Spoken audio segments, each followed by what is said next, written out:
اللہ اکبر لا الہ الا اللہ اللہ اکبر وللہ الحمد۔ سب اپنے اپنے خیموں کے اندر موجود رہیں، ناشتہ آپ کو آپ کے خیمے کے اندر ملے گا۔ حاجی صاحبان اپنے اپنے خیموں کے اندر موجود رہیں، آپ کو آپ کے خیمے کے اندر ناشتہ ملے گا۔ حاجی صاحب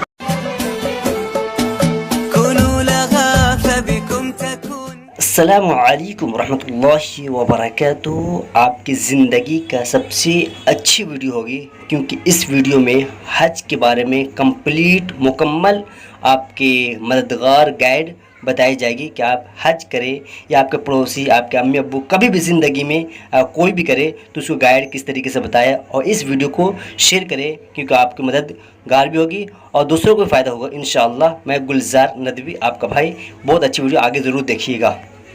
حج کے 5 دن۔ اب آپ حضرات کے سامنے حج کا طریقہ بیان کیا جا رہا ہے۔ حج بہت آسان ہے۔ حج کے 5 دن ہیں، 8، 9، 10، 11، 12۔ ان 5 دنوں میں کچھ کام کرنے ہیں، اس کو حج کہتے ہیں۔ اس کو اچھی طرح سمجھ لیں، کیونکہ حج زندگی میں ایک ہی مرتبہ فرض ہے۔ آج 8 ذی الحجہ کو مینا جانا ہے، یہ سفر آپ کا بس سے ہوگا، لہٰذا 7 ذی الحجہ کو عشاء کے بعد سے ہی تیاری کر لیں، کیونکہ حاجی زیادہ ہوتے ہیں تو معلم حضرات عشاء کے بعد سے ہی حاجیوں کو مینا لے جانا شروع کر دیتے ہیں۔ معلم کی ہدایت کے مطابق آپ تیاری کر لیں، اپنی تمام ضروریات سے فارغ ہو کر غسل کر لیں اور احرام باندھ لیں جیسے پہلے باندھا تھا۔ ایک چادر کو لنگی کی طرح پہن لے اور ایک چادر اوڑھ لے، اور جیسے پہلے سر ڈھانک کر 2 رکعت نماز پڑھی تھی اب بھی پڑھ لیں۔ پھر جب بس میں بیٹھ جائیں تو حج کی نیت کریں۔ اللہم انی ارید الحج فیسرہ لی وتقبلہ منی۔ اے اللہ میں حج کی نیت کرتا ہوں، تو آسان فرما، قبول فرما۔ نیت کے ساتھ ہی 3 مرتبہ ذرا بلند آواز سے لبیک پڑھیں۔ لبیک اللہم لبیک لبیک لا شریک لک لبیک ان الحمد والنعمت لک والملک لا شریک لک۔ اور عورتیں آہستہ آواز میں لبیک پڑھیں۔ اب آپ کا احرام شروع ہو گیا اور وہ ساری پابندیاں لگ گئیں جو پہلے بیان کی گئی۔ اور جن حضرات کا حج افراد یا قران ہے، ان کا احرام تو پہلے ہی سے بندھا ہوا ہے۔ اب 10 یا 11 تاریخ کو قربانی کر کے جب سر کے بال منڈوائیں گے تب آپ کا احرام کھلے گا۔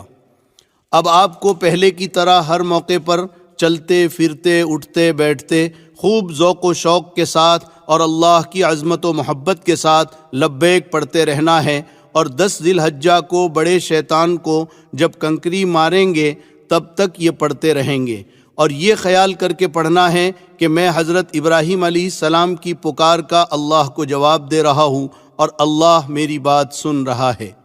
حج کا پہلا دن 8 ذی الحجہ۔ آج آپ مینا پہنچیں گے۔ 8 تاریخ کو ظہر سے پہلے تقریباً تمام حاجی مینا پہنچ جاتے ہیں۔ یہاں پہلے سے خیمے ٹینٹ لگے ہوتے ہیں۔ معلم کی بس آپ کو اپنے خیمے تک پہنچا دے گی۔ مینا جاتے وقت اس بات کا خیال رکھیں کہ 400-500 ریال ساتھ میں رکھ لیں اور بہت زیادہ سامان اور وزن اپنے ساتھ نہ لے جائیں، ورنہ آپ پریشان ہوں گے، کیونکہ یہاں آپ کو پیدل بھی چلنا پڑے گا۔ ضرورت کا سامان ضرور لے لیں، مثلاً 1 جوڑا احرام کی چادریں، ہوا کا تکیہ، لنگی، پلاسٹک کا مسلح، چٹائی، پردہ کرنے کے لیے چادریں، بریڈ، ستو، پھل، لوٹا، صابن، کنکریوں کی تھیلی، چپل رکھنے کی تھیلی وغیرہ۔ مینا جانے سے پہلے معلم کی بس کا نمبر اور مینا میں آپ کا خیمہ کہاں ہے اس کی معلومات کر لیں۔ اپنا تعارفی کارڈ ہر وقت اپنے ساتھ رکھیں۔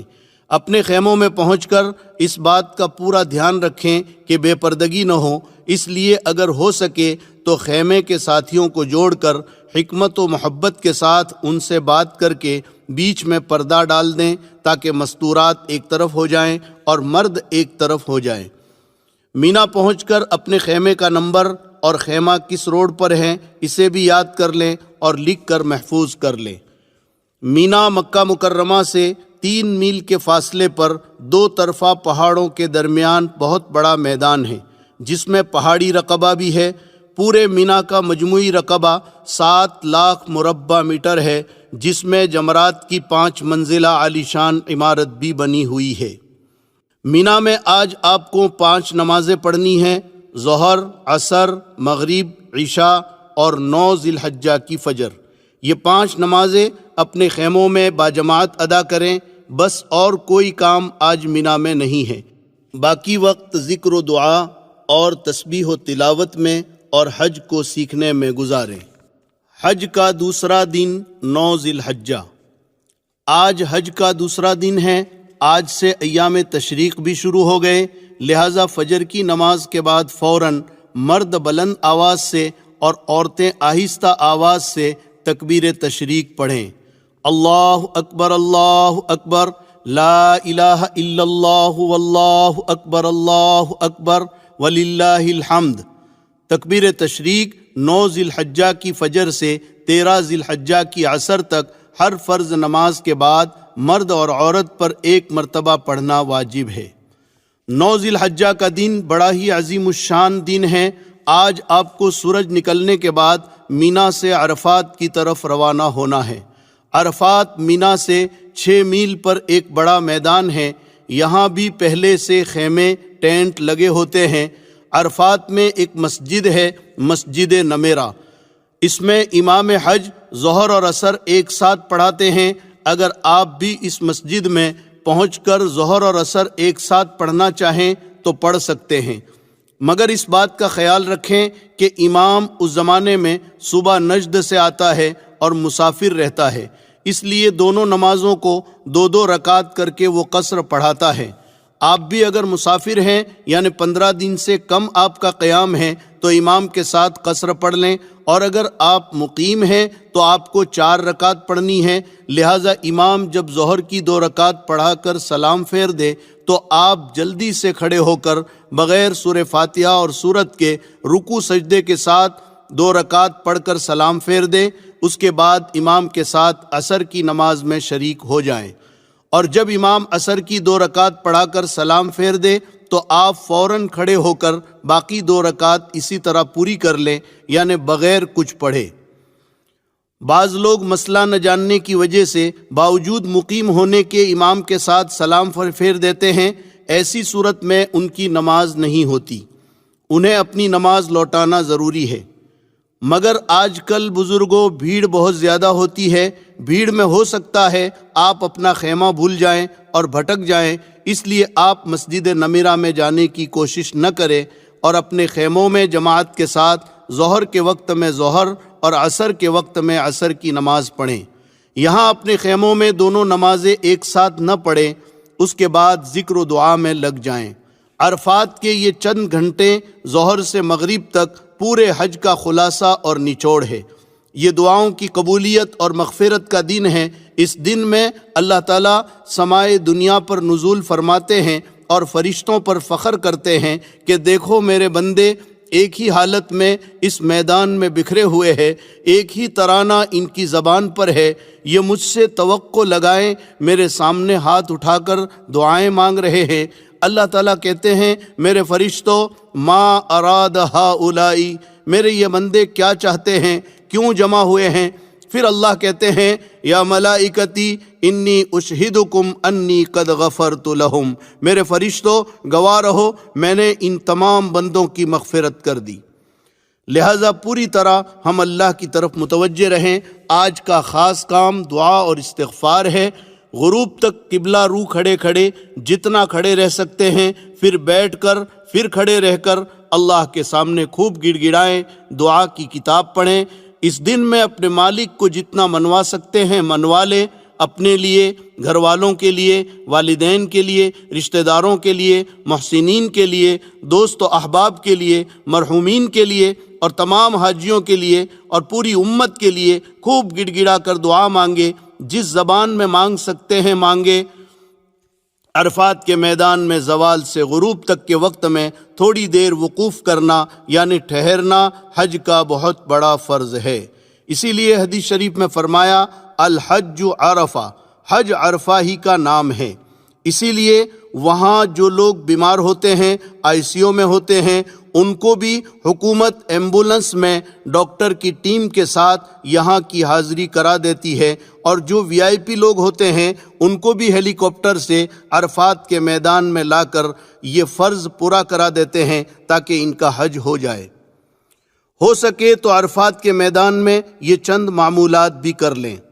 عرفات کے معمولات: عرفات میں ظہر کے بعد یہ 4 عمل کریں۔ نمبر 1، چوتھا کلمہ 100 مرتبہ، لا الہ الا اللہ وحدہ لا شریک لہ، لہ الملک ولہ الحمد وہو علی کل شیء قدیر۔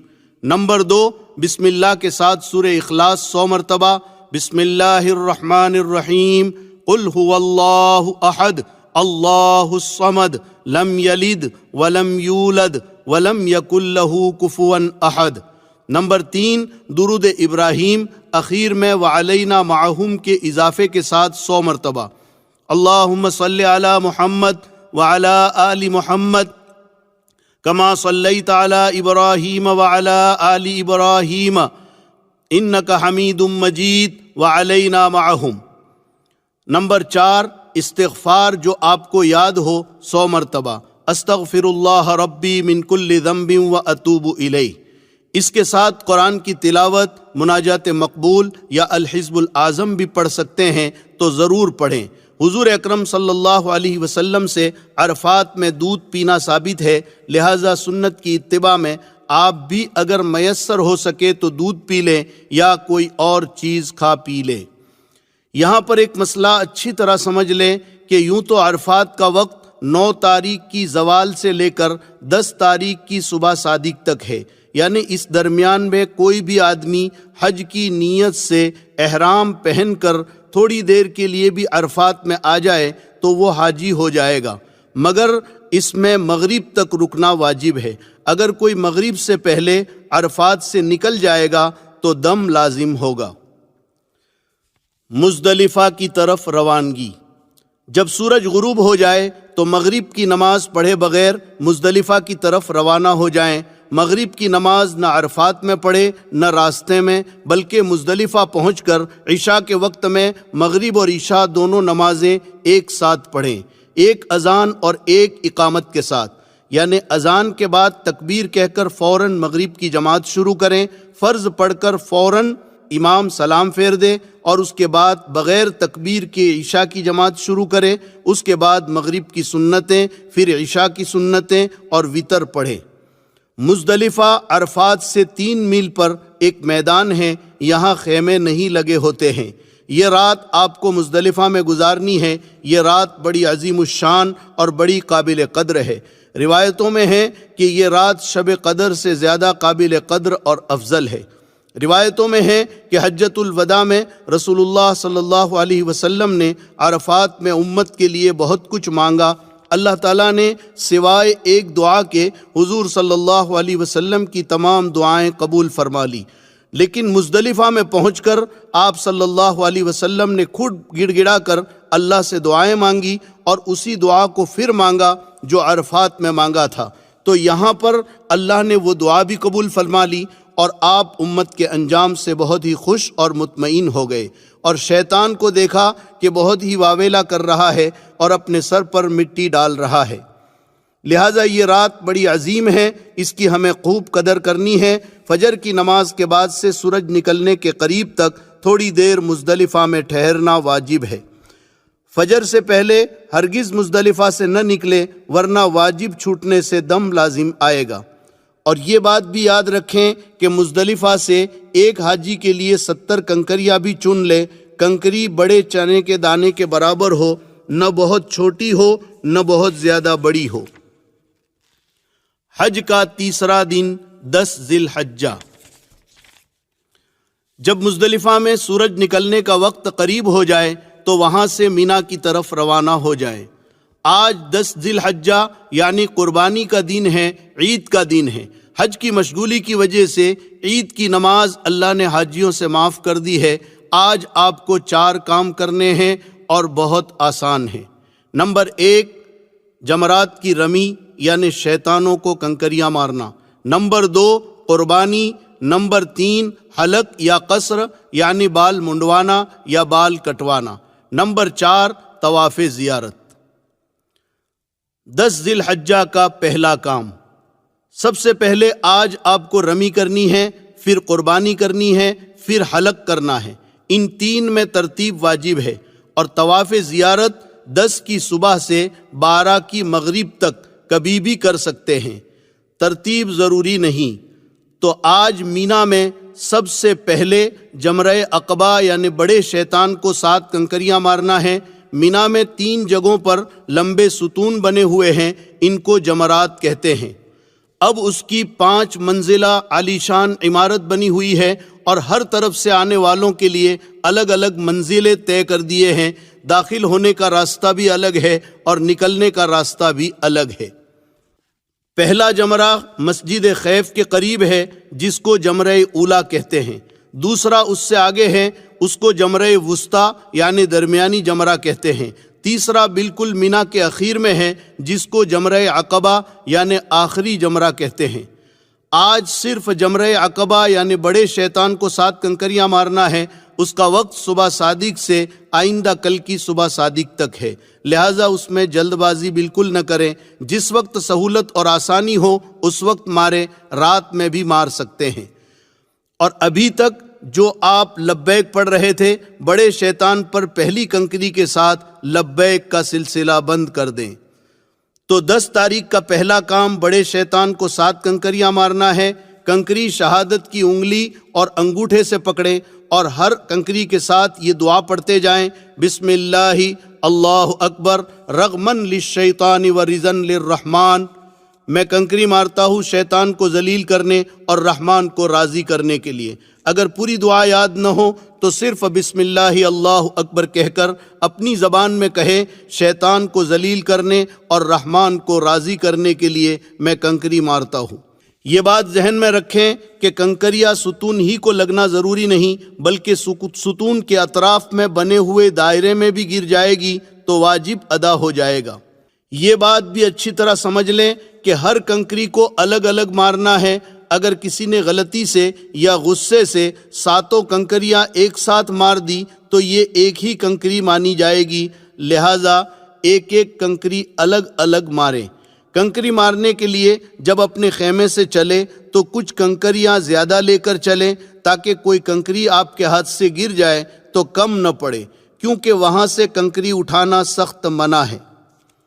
یہ بات بھی اچھی طرح سمجھ لیں کہ کنکریاں کیوں ماری جاتی ہے۔ سیدنا ابراہیم علیہ السلام جب اپنے بیٹے حضرت اسماعیل علیہ السلام کو اللہ کے حکم سے ذبح کرنے کے لیے لے کر چلے تو سب سے پہلے شیطان پہلے جمرے کے پاس ملا اور ذبح کرنے سے روکنا چاہا۔ حضرت ابراہیم علیہ السلام نے 7 کنکریاں ماری تو وہ زمین میں دھس گیا۔ آگے بڑھ کر دوسرے جمرے کے پاس نظر آیا اور ذبح کے ارادے سے روکنا چاہا۔ یہاں بھی حضرت ابراہیم علیہ السلام نے 7 کنکریاں ماری، وہ زمین میں دھس گیا۔ پھر چھوٹے جمرے کی جگہ نظر آیا، یہاں بھی حضرت ابراہیم علیہ السلام نے 7 کنکریاں ماری، وہ زمین میں دھس گیا۔ اللہ تعالیٰ کو اپنے بندے حضرت ابراہیم علیہ السلام کا اخلاص اور عاشقانہ عمل پسند آ گیا، تو قیامت تک حاجیوں کو حکم دے دیا کہ تم بھی ان جگہوں پر میرے بندے ابراہیم کی نقل اتارو۔ دوسرے کی طرف سے کنکریاں مارنا کب جائز ہے؟ یہاں ایک مسئلہ سمجھ لیں، بہت سارے لوگ کسی دوسرے کو اپنا وکیل بنا دیتے ہیں، یہ وکیل بنانا کب جائز ہے؟ یاد رکھیں، کوئی آدمی ایسا بیمار، کمزور، بوڑھا یا اپاہج ہے جو چل نہیں سکتا ہے، تو اس کی طرف سے دوسرے کو کنکری مارنے کے لیے نائب بنانا جائز ہے، یعنی اس کی کنکری دوسرا مار سکتا ہے۔ وہ دوسرا آدمی پہلے اپنی کنکری مارے، پھر اس کی کنکری مارے۔ لیکن اگر کوئی مرد یا عورت تندرست ہے، صرف تھکان کی وجہ سے یا بھیڑ سے گھبرا کر دوسرے کو نائب بنا دے تو یہ ہرگز جائز نہیں ہے، بلکہ اسے اپنی کنکری خود اپنے ہاتھ سے مارنی پڑے گی۔ دوسرے کو اگر نائب بنا دیا تو یاد رکھیں یہ رمی نہ ہوگی اور دم واجب ہوگا۔ 10 ذیلحجہ کا دوسرا کام۔ 10 تاریخ کو جب آپ نے بڑے شیطان کو کنکریاں مار دی تو آج کا دوسرا کام قربانی کرنا ہے۔ آپ کا حج تمتع ہے تو آپ پر قربانی واجب ہے، اسی طرح قران کرنے والوں پر بھی واجب ہے، البتہ افراد کرنے والوں پر واجب نہیں، مستحب ہے۔ کر لیں تو اچھا ہے، نہ کرے تو کوئی حرج نہیں۔ یہ قربانی شکرانے کی ہے، اس کے علاوہ صاحب نصاب پر جو سالانہ قربانی ہے وہ تو باقی ہے، جو ہر صاحب نصاب پر واجب ہے، وہ بھی کرنا ہے۔ البتہ وہ قربانی آپ اپنے وطن میں بھی کروا سکتے ہیں، اور اگر حرم میں کرنا چاہیں تو یہاں بھی کر سکتے ہیں۔ بہرحال 10 تاریخ کو رمی سے فارغ ہو کر کسی معتمد آدمی سے قربانی کروائیں، اس کی ترتیب پہلے ہی سے کر لیں۔ قربانی میں وہاں بہت گڑبڑ ہوتی ہے، لہٰذا اطمینان والے آدمی کو قربانی دیں اور اس کا نمبر لے لیں، پھر رمی کر کے اس کو فون کر دیں تاکہ وہ قربانی کر لے، پھر اس کے بعد آپ حلق کریں۔ 10 ذیلحجہ کا تیسرا کام۔ قربانی کے بعد آپ حلق یا قصر کروا لیں۔ حلق یعنی سر کے بال اس طرح سے صاف کرنا، اور قصر یعنی سر کے بال قینچی یا مشین سے کاٹنا۔ اس کے بغیر آپ کا احرام نہیں کھلے گا۔ اس کا طریقہ یہ ہے کہ پورے سر کے بال منڈوا دیے جائیں یا پورے سر کے بال برابر کر کے کٹوا دیے جائیں۔ حلق کرنا قصر سے زیادہ بہتر ہے، اس کا ثواب زیادہ ہے۔ آپ حرم میں دیکھیں گے کہ لوگ مختلف طرح سے حلق اور قصر کرتے ہیں، آپ دیکھا دیکھی بالکل نہ کریں، مسئلہ اچھی طرح سمجھ لیں۔ اگر آپ کے سر کے بال بڑے ہیں تو آپ قصر کر سکتے ہیں، یعنی بال قینچی سے کاٹ سکتے ہیں، مگر لمبائی میں کم از کم انگلی کے پور کے برابر کٹنا ضروری ہے۔ اور اگر آپ کے سر کے بال انگلی کے پور سے چھوٹے ہیں تو پھر حلق واجب ہے، قینچی سے کاٹنے سے احرام نہیں کھلے گا۔ عورتیں اسی طرح سے بال کاٹیں جس طرح عمرے میں سعی کے بعد بال کاٹے تھے، یعنی بالوں کے نیچے کے حصے سے ایک پور کے برابر بال کاٹیں۔ بہرحال 10 ذیلحجہ کو جب آپ نے شیطان کو کنکری بھی مار لی، قربانی بھی کر لی اور سر بھی منڈوا لیا تو اب آپ کا احرام ختم ہو گیا۔ اب آپ سلے ہوئے کپڑے پہن سکتے ہیں اور وہ سب چیزیں حلال ہو گئی جو احرام کی وجہ سے حرام تھی، مگر ایک پابندی ابھی بھی باقی ہے کہ بیوی ابھی حلال نہیں ہوئی۔ جب طواف زیارت کر لیں گے تو بیوی بھی حلال ہو جائے گی۔ یہاں نوجوانوں سے بعض مرتبہ غلطی ہو جاتی ہے، وہ حلق ہو جانے کی وجہ سے سمجھتے ہیں کہ ہم حلال ہو گئے اور بیوی سے صحبت کر بیٹھتے ہیں۔ یاد رکھیں، اگر ایسی غلطی ہوئی تو ایک قول کے مطابق بڑا دم لازم ہوگا، یعنی بڑے جانور کی قربانی کرنا پڑے گا، لہٰذا اس کا خیال رکھیں۔ 10 ذیلحجہ کا چوتھا کام۔ 10 ذیلحجہ کا چوتھا کام طواف زیارت ہے، یہ حج کا فرض ہے۔ طواف زیارت 10، 11، 12 ان 3 دنوں میں کبھی بھی کر سکتے ہیں۔ رمی، قربانی اور حلق ان تینوں سے پہلے بھی، درمیان میں بھی اور بعد میں بھی کر سکتے ہیں۔ البتہ افضل یہ ہے کہ طواف زیارت رمی، قربانی اور حلق کے بعد کیا جائے۔ یہ طواف بھی ویسا ہی ہے جیسے عمرے کا طواف آپ نے کیا تھا کہ حجر اسود کے استلام یعنی بوسے سے طواف شروع ہوگا، 7 چکر ہوں گے۔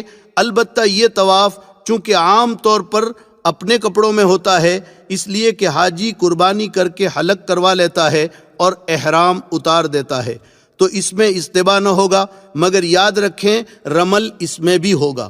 لیکن اگر قربانی کر کے آپ نے حلق نہیں کیا اور احرام میں ہی آ کر طواف زیارت کر رہے ہیں، یا رمی اور قربانی سے پہلے طواف زیارت کر رہے ہیں، تو 7 چکروں میں استباح ہوگا، یعنی داہنے بغل سے احرام کی چادر نکال کر بائیں کندھے پر ڈالیں گے، جیسے شروع میں عمرے کے وقت آپ نے کیا تھا۔ اگر ایک ہی دن میں یہ چاروں کام نہ ہو سکے تو کوئی حرج نہیں، آج شیطان کو کنکری مار لیں، پھر قربانی اور حلق کر لیں، طواف زیارت دوسرے دن کریں۔ اگر اتنا بھی آپ کو مشکل لگ رہا ہے تو صرف بڑے شیطان کو آج کنکریاں مار لیں، دوسرے دن قربانی اور طواف زیارت کر لیں۔ یاد رہیں کہ جب تک حلق نہ کر لیں احرام نہیں اترے گا۔ طواف زیارت کے بعد سعی۔ طواف زیارت کے بعد ہر حاجی کو سعی کرنی ہوتی ہے۔ یہ سعی طواف زیارت کے بعد ذی الحجہ کے مہینے میں اخیر تک کبھی بھی کر سکتے ہیں۔ اس سعی کے لیے احرام اور نفلی طواف بھی شرط نہیں، بس صرف صفا مروہ کے 7 پھیرے اس طرح سے کرنے ہیں جس طرح آپ نے عمرے کے طواف کے بعد سعی میں کیے تھے۔ لہٰذا حج کے 5 دنوں میں اگر تھکان زیادہ ہو جائے تو صرف طواف زیارت کر لیں اور اس کی سعی 2-3 دن کے بعد کریں، اس میں کوئی نقصان بھی نہیں اور کوئی دم وغیرہ بھی نہیں۔ عورتوں کے لیے ایک اہم مسئلہ، اگر حج کے دوران عورت کو مخصوص ایام شروع ہو جائیں تو وہ حج کے تمام امور ادا کرے، صرف طواف زیارت اس وقت تک نہ کرے جب تک پاک نہ ہو جائے اور نہ اس حالت میں حرم میں داخل ہوں۔ اس تاخیر سے اس پر دم واجب نہ ہوگا اور نہ گناہ ہوگا، البتہ پاک ہو جانے کے بعد پھر طواف زیارت میں تاخیر نہ کرنا چاہیے۔ اور اگر حج میں مخصوص ایام اخیر میں شروع ہوئے اور طواف زیارت نہ کر سکی اور حج کے فوراً بعد اس کی روانگی کا وقت بھی آ گیا اور ابھی اس کے ذمے طواف زیارت باقی ہے تو یہ عورت کیا کرے گی؟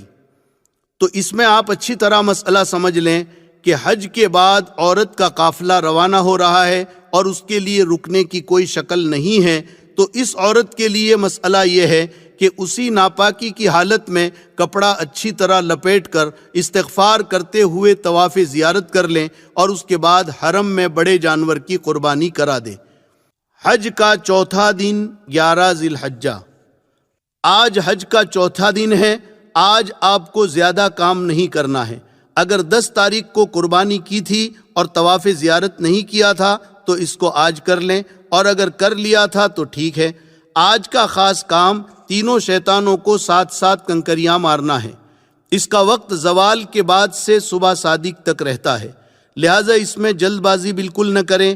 پہلے چھوٹے شیطان کو 7 کنکریاں ماریں، ہر کنکری کے ساتھ یہ دعا بھی پڑھتے جائیں جو پہلے بتائی تھی، بسم اللہ اللہ اکبر رغمن للشیطان ورضا للرحمن، شیطان کو ذلیل کرنے کے لیے اور رحمان کو راضی کرنے کے لیے میں کنکری مار رہا ہوں۔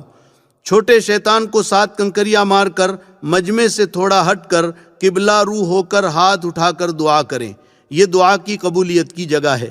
پھر درمیانی شیطان کو اسی طرح 7 کنکریاں ماریں، پھر مجمع سے تھوڑا ہٹ کر دعا کریں، یہ بھی دعا کی قبولیت کی جگہ ہے۔ پھر بڑے شیطان کو بھی ترتیب وار 7 کنکریاں ماریں اور یہاں دعا نہ کریں۔ اس کے بعد رات مینا میں ہی گزاریں۔ حج کا 5واں دن 12 ذی الحجہ، اگر کسی وجہ سے 10 اور 11 کو آپ قربانی اور طواف زیارت نہیں کر سکیں تو آج اس سے فارغ ہو جائیں۔ آج مغرب تک کسی حالت میں طواف زیارت کر لینا ہے۔ اگر آج مغرب تک نہیں کر سکے، کم از کم 4 چکر بھی نہیں ہو سکے تو دم دینا پڑے گا، اور اگر مغرب تک 4 چکر پورے ہو گئے تو دم نہیں آئے گا، باقی چکر مغرب کے بعد پورے کر لیں، اس کے بعد سعی کر لیں۔ آج کا خاص کام تینوں شیطانوں کو 7 کنکریاں مارنا ہے، بالکل اسی طرح جیسے کل مار چکے ہو۔ ہر کنکری کے ساتھ دعا پڑھنی ہے۔ پہلے اور دوسرے شیطان کو کنکری مار کر مجمع سے تھوڑا دور ہٹ کر دعا کرنی ہے، تیسرے شیطان کو کنکری مار کر دعا نہیں کرنی ہے۔ آج یعنی 12 تاریخ کو بھی کنکری مارنے کا وقت زوال سے اگلے دن کی صبح صادق تک ہے، لہٰذا جلد بازی نہ کریں، رات میں بھی مار سکتے ہیں۔ اس کے بعد 13 تاریخ کی رمی اختیاری ہے، آپ اگر کرنا چاہیں تو کریں ورنہ نہیں۔ قرآن نے دونوں آپشن دیے ہیں۔ اگر 12 تاریخ کو مکہ جانا چاہتے ہیں تو شام کو یا رات کو کنکریاں مارتے ہوئے مکہ نکل جائیں، لیکن اگر آپ لیٹ ہو گئے اور صبح صادق مینا میں ہو گئی تو پھر 13 کی رمی واجب ہوگی۔ اب 13 کی رمی بھی آپ کریں گے، اور 13 کی رمی کا وقت بھی زوال کے بعد شروع ہوتا ہے، مگر زوال سے پہلے بھی مار سکتے ہیں کراہت کے ساتھ، اور وقت مغرب تک رہتا ہے۔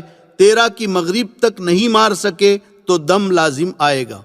رمی کی بڑی فضیلت ہے، ہر کنکری پر اللہ تعالیٰ ایک مہلک اور بھاری گناہ معاف کرتا ہے جو آدمی کو ہلاک کرنے کے لیے کافی ہوتا ہے۔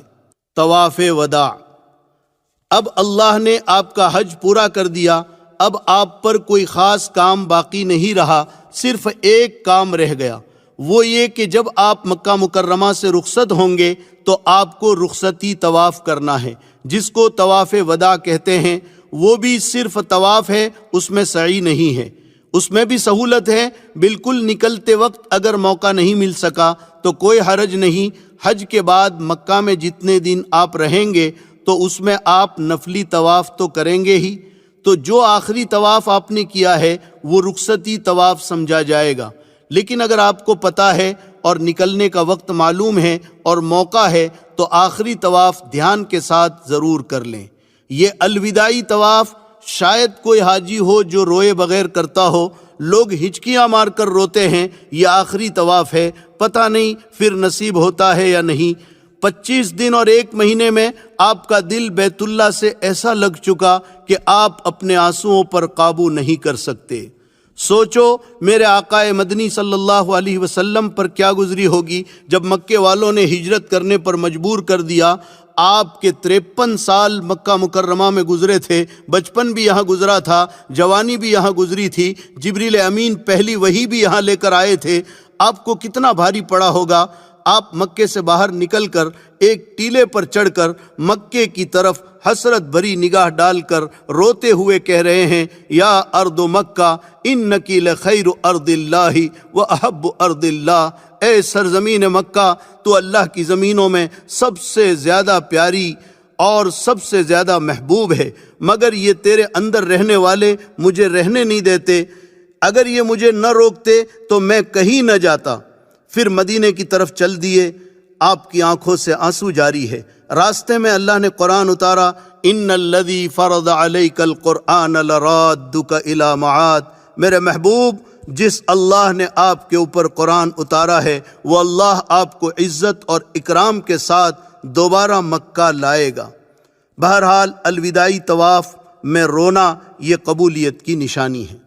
اب آپ کو جو دن مکہ مکرمہ میں رہنے کے لیے مل جائیں اس کو خوب غنیمت سمجھیں اور اللہ کا شکر ادا کریں کہ اللہ نے آپ کو یہ سعادت نصیب کی ہے۔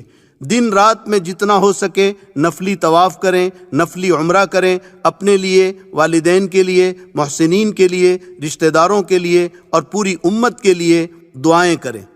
بڑی مبارک جگہ ہے جہاں انبیاء علیہم السلام کے قدم پڑے ہیں، نبیوں کے سردار تاجدار مدینہ محمد الرسول اللہ صلی اللہ علیہ وسلم کے مبارک قدم پڑے ہیں، صحابہ کرام اور اللہ والوں کے قدم پڑے ہیں۔ حجر اسود جنت کا پتھر ہے، اس کو بوسہ دے، ملتزم سے چمٹ کر رو رو کر دعائیں کرے۔ حتیم جو خانہ کعبہ کا حصہ ہے اس میں نماز پڑھے، محبت و عظمت سے اللہ کے گھر کو صرف دیکھتے ہی رہے۔ کیا پتہ ان مبارک جگہوں پر پھر حاضری کی سعادت میسر آتی ہے یا نہیں۔ کتنے لوگ امیدیں لے کر دنیا سے چلے گئے اور موقع نہیں مل سکا، اور اللہ نے آپ کو سنہرا موقع دیا ہے، اس لیے اس کو خوب غنیمت سمجھیں اور اللہ کی رحمتوں اور نعمتوں کو جتنا لوٹ سکے لوٹیں۔ مزے لوٹو کلیم اب بن پڑی ہے، مزے لوٹو کلیم اب بن پڑی ہے، بڑی اونچی جگہ قسمت لڑی ہے۔ مکہ مکرمہ کے کچھ تاریخی اور متبرک مقامات۔ جنت المعلی مکہ مکرمہ کا قبرستان ہے۔ یہ جنت البقیع یعنی مدینے کے قبرستان کے بعد تمام قبرستانوں سے افضل ہے۔ ہزاروں صحابہ کرام اور اولیاء عظام اس قبرستان میں مدفون ہیں۔ حضور اکرم صلی اللہ علیہ وسلم کی پہلی بیوی حضرت خدیجۃ الکبریٰ رضی اللہ تعالی عنہا بھی اسی قبرستان میں مدفون ہے۔ اس کی زیارت بھی مستحب ہے۔ جبل ابو قبیس مسجد حرام سے باہر صفا سے متصل ایک پہاڑ ہے، جس پہاڑ پر چڑھ کر حضور اکرم صلی اللہ علیہ وسلم نے قریش کو اسلام کی پہلی دعوت دی تھی۔ یہاں بنو ہاشم آباد تھے اور اسی پہاڑ کے ایک حصے میں وہ گھاٹی تھی جس میں 3 سال تک حضور اکرم صلی اللہ علیہ وسلم کے ساتھ بنو ہاشم کا بائیکاٹ ہوا تھا۔ صفا سے ملے ہوئے پہاڑ کے اس حصے میں آج شاہی محل بنا ہوا ہے، جبکہ سامنے والے حصے میں حکومت نے سرنگیں نکالی ہے۔ تصویر میں آپ دیکھ رہے ہیں۔ روایتوں میں ہے کہ یہ وہ پہاڑ ہے جس کو کائنات کی تخلیق کے وقت اللہ تعالیٰ نے سب سے پہلے پیدا کیا تھا۔ مولد النبی یہ وہ جگہ ہے جہاں حضور اکرم صلی اللہ علیہ وسلم کی پیدائش ہوئی۔ صفا مروہ سے باہر والے صحن کے سامنے کے حصے میں جو عمارت اور لائبریری ہے، یہ وہی مبارک جگہ ہے جہاں آقا مدنی صلی اللہ علیہ وسلم کی پیدائش ہوئی۔ غار حرا، اس کو جبل نور اور جبل حرا بھی کہتے ہیں۔ اسی کے اوپر وہ غار ہے جہاں حضور اکرم صلی اللہ علیہ وسلم نبوت ملنے سے پہلے قیام فرماتے تھے، اور اسی غار میں جبریل امین پہلی وحی لے کر آئے تھے۔ اس پر یہ آیتیں بھی لکھی ہوئی ہے، اقرأ بسم ربک الذی خلق خلق الانسان من علق۔ یہ پہاڑ اپنی مخصوص اور نمایاں شکل کی وجہ سے دور ہی سے پہچانا جاتا ہے کہ یہ جبل نور یا جبل حرا ہے۔ غار ثور، ہجرت کے سفر میں آپ صلی اللہ علیہ وسلم نے حضرت ابوبکر صدیق کے ساتھ 3 دن اسی غار میں قیام کیا تھا۔ یہ غار جبل ثور میں واقع ہے۔ یہ پہاڑ مکہ مکرمہ سے تقریباً 6 میل کے فاصلے پر ہے۔ دار ارقم، یہ حضرت ارقم ابن ابی الارقم رضی اللہ تعالیٰ عنہ کا وہ مکان ہے جہاں اسلام کے ابتدائی زمانے میں صحابہ کرام حضور اکرم صلی اللہ علیہ وسلم کے ساتھ چھپ کر نماز پڑھا کرتے تھے، قرآن اور دین کی باتیں سیکھا کرتے تھے۔ اب یہ مکان سعی کی جگہ میں تبدیل ہو گیا ہے۔ اسی جگہ حضرت عمر رضی اللہ تعالیٰ عنہ اسلام لائے تھے۔ مصعب ابن عمیر بھی اسی جگہ آ کر مسلمان ہوئے تھے۔ مسجد جن، طائف سے واپسی پر مکہ مکرمہ سے قریب آپ صلی اللہ علیہ وسلم نے نماز پڑھی تھی تو قرآن سن کر جنات جمع ہو گئے تھے اور مسلمان ہو گئے تھے۔ اس جگہ پر مسجد جن بنی ہوئی ہے جو 2 سڑکوں کے بیچ میں ہے۔ حرم شریف سے شعب عامر کی طرف آتے وقت محلہ شعب عامر اور محلہ سلیمانیہ کے درمیان سڑک پر نظر آتی ہے، وہی مسجد جن ہے۔ مسجد رایا، رسول اللہ صلی اللہ علیہ وسلم نے فتح مکہ کے دن اس جگہ فتح کا جھنڈا نصب کیا تھا۔ جنت المعلی کے راستے میں ہے۔ اس جگہ اب مسجد بنی ہوئی ہے، اسی کو مسجد رایا کہتے ہیں۔ تنعیم، جس جگہ سے حجۃ الوداع کے سفر میں حضرت عائشہ رضی اللہ تعالیٰ عنہا نے احرام باندھ کر اپنے بھائی حضرت عبد الرحمن کے ساتھ عمرہ کیا تھا، اس جگہ اب مسجد بنی ہوئی ہے جس کو مسجد عائشہ کہتے ہیں۔ مکہ مکرمہ سے شمال کی جانب 3 میل پر ہے۔ مسجد خیف، مینا میں ایک بڑی مسجد ہے۔ کہتے ہیں کہ اس میں 70 انبیاء کرام علیہم السلام مدفون ہیں۔ مسجد نمیرہ، عرفات کے کنارے پر بڑی مسجد ہے جس کو مسجد نمیرہ کہتے ہیں۔ مسجد کا خوشنما منظر آپ تصویر میں دیکھ رہے ہیں۔ مسجد مشعر الحرام، مزدلفہ میں بڑی مسجد ہے۔ حجۃ الوداع کے سفر میں حضور اکرم صلی اللہ علیہ وسلم نے پوری رات اسی جگہ گزاری تھی، اب یہاں مسجد بنی ہوئی ہے۔ مسجد استراحہ، مینا سے واپسی پر مکہ مکرمہ میں داخلے سے پہلے جو محلہ معابدہ ہے اسی علاقے میں ایک مسجد ہے۔ 13 ذی الحجہ کو حج سے واپسی پر رسول اکرم صلی اللہ علیہ وسلم نے ظہر عصر پڑھی تھی اور کچھ دیر آپ نے آرام بھی کیا تھا، اس لیے اس کو مسجد استراحہ کہتے ہیں۔ سبحان اللہ والحمد للہ لا الہ الا اللہ